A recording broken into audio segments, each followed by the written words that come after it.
Hello mga kaploranela! Ngayong araw nga napag-isipan namin na maglakad-lakad, halina kayo sa Lopez, Quezon at samahan kami.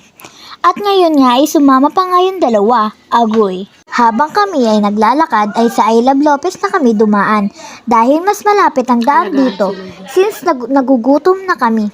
Kaya naman ay napag-isipan namin na magmami na lang. Fast forward guys, habang kami ay naglalakad ay nakakita kami ng lumilipad na malaking saranggola, gourds. Patuloy kaming naglalakad hanggang sa ayun, booms. Papalapit na pala kami sa mamayan ni Lola. Go. At ngayon na nga ay nasa harap na kami ng tindahan ni Lola. At na ngayon na nga ay pumasok na kami sa tindahan ni Lola para bumili ng aming makakain na mami. Umorder na kami ng 3 mami. Akala pa nga namin ay sa labas pa kami makakakain, Agoy. Buti na lang at nakagawa kami ng paraan para sa loob kami makakain at sadyang napakainit sa labas. Nung una pa nga ay nahihiya pa kaming pumasok dahil may mga tao sa loob.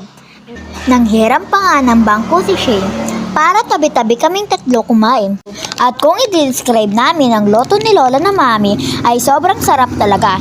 Di tinipid ang baka at higit sa lahat, anli sabaw pa. Ha, nagpadagdag pa nga ang 2 ng sabaw, Agoy. Ngayon nga ay tapos na kami kumain at saka nag-thank you na kami bago umalis. Thank you sa panonood!